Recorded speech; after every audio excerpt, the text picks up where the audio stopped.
on the first part of the journey.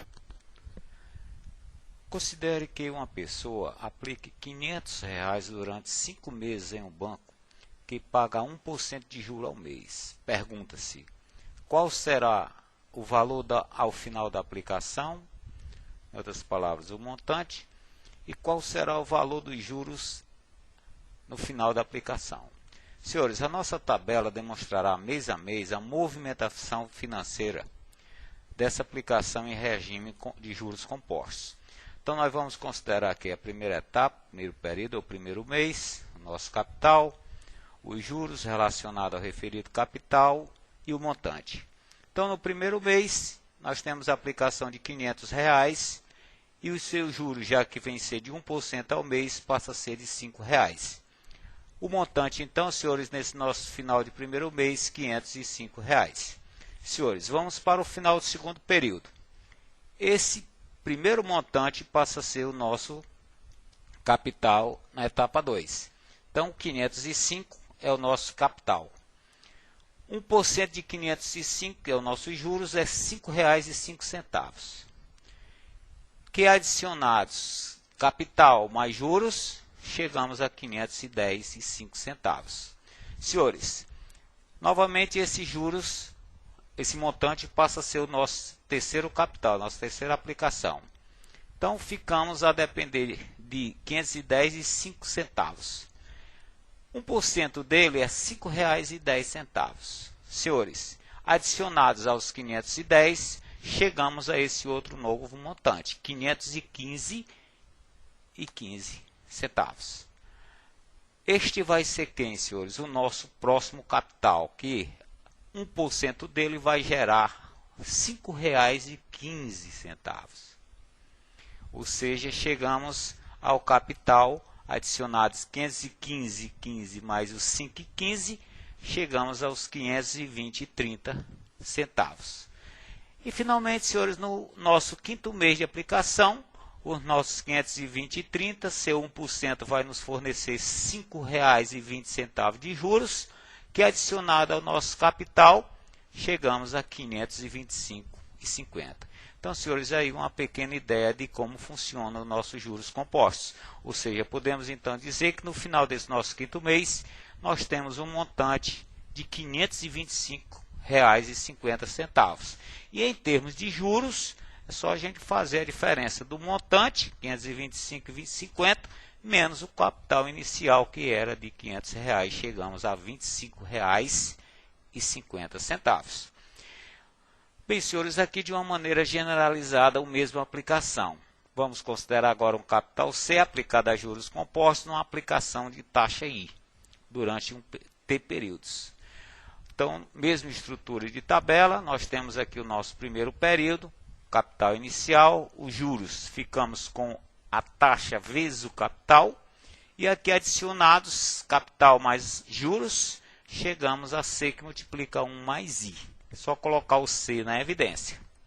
Senhores, o segundo período, no final do segundo período, olha lá, esse nosso montante passa a ser o nosso novo capital, que adicionados, né, aos juros, passa a ser I vezes o referido, chegamos então adicionados, senhores, colocado aí uma evidênciazinha, chegamos a C, que multiplica 1 mais I ao quadrado. E aí vai, senhores, da mesma maneira, no nosso final de terceiro período, né, esse capital, esse montante aqui passa a ser o nosso capital na terceira etapa, e no final dela nós temos C, que multiplica 1 mais I ao cubo. Um detalhe que os senhores observam, sempre é C que multiplica 1 mais I. Ó. Quem vai mudando de etapa a etapa, senhores, é o expoente do 1 mais I. Mas ele é sempre quem? Ó? É ligado aqui com a unidade do tempo. Ó. Quando o tempo é 2, ficamos com C que multiplica 1 mais I ao quadrado. Quando a aplicação em 3 períodos, é C que multiplica 1 mais I ao cubo. Quando for 4, senhores, ficamos com C que multiplica 1 mais I à quarta. E quando for um período, um número de períodos T, nós temos que é C que multiplica 1 mais I elevados ao T, de onde podemos deduzir, senhores, que a forma do montante dos juros compostos é o M igual, montante, será sempre igual a C que multiplica 1 mais I elevado a t, onde nós temos a simbologia que é igualzinha, pode-se dizer, à condição dos juros simples. E a fórmula dos juros, né, para você chegar, é só em m mais j mais c mais j, você isolar o valor do j, que é o m menos c. Bem, senhores, temos então aqui uma pequena mostragem, tentativa de mostragem da diferença entre os juros. A grande diferença dos juros é que no final das contas, quem financia por juros simples obtém um montante. Por juros simples obtém um montante menor, inferior, menor valor a pagar ao que financia por juros compostos. Em outras palavras, os simples, para nós que tomamos emprestado, levamos vantagem, mas sempre trabalham as agências bancárias e o comércio trabalha com juro composto. Bom, a fórmula dos juros simples nós já conhecemos, que é o velho CIT, J é o CIT, onde aqui nós temos os nossos símbolos e o montante é o C mais o J, que é trabalhado em função, o J em função do CIT. Colocando-se aqui o C na evidência, ficamos com C que multiplica 1 mais IT. É bem parecido com a composta. Mas aqui detalhes. Os juros sempre são calculados sobre a quantia inicial e só serão incorporados, os juros só serão incorporados à quantia inicial no final do último período. Agora, senhores, a composta. Juro composto é o M, montante, é o C que multiplica 1 mais I e o T lá, ó, passa a ser expoente. A fórmula dos juros, conforme citamos agora há pouco, é J igual a M menos C. Senhores, note que em cada período, a partir do segundo, a taxa dos juros incide sobre o montante acumulado no cada período, conforme nós vimos há pouco. Senhores, vamos aqui a um pequeno exemplo. Considerando que uma pessoa empresta a outra uma quantia de R$2.000, a juros simples, pelo prazo de 3 meses, a taxa 3% ao mês. Quanto deverá ser pago de juros? Então, senhor, nós temos aqui os dados do probleminha e vamos a eles, né? Se é o juro, é o CIT, né?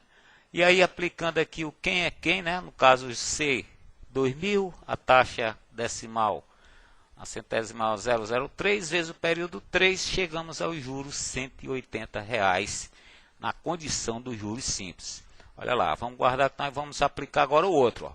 Fizemos o mesmo problema, só que agora em cima dos mesmos 2.000 juros compostos. Senhores, aqui os mesmos dados do problema anterior e aqui um dado que vai nos ajudar ao cálculo do juro composto. Então, o montante é o C que multiplica 1 mais I, ao elevado a T. No velho quem é quem, né? Chegamos aqui a 1 mais o 003, é o inteiro e 3 centésimo ao cubo. Senhores, pelo dado do problema, nós vamos trabalhar com essa potência sendo 1 inteiro e 93 milésimos. E multiplicados por 2.000, chegamos a 2.186. Para então chegarmos ao juro com a aplicação composta, capital mais juro é o M, isolando o valor dos juros, ficamos com R$186. Então, senhores, nós vimos há pouco que o outro era 180. No simples e no composto, olha só, 186. Senhores, deixamos aqui um comentário para ser realizado em sala de aula, que é, no caso, justamente o problema que fizemos há pouco com mais detalhes, mas é bom você analisar individualmente cada um dos senhores para chegar a uma diferença melhor de ser vista individualmente por cada um dos senhores. E no mais, gente, deixamos esses 5 problemas que serão comentados em vídeo futuro para que os senhores comecem a realizar os problemas com juros compostos. Senhores, no mais, valeu, um abraço e até a próxima.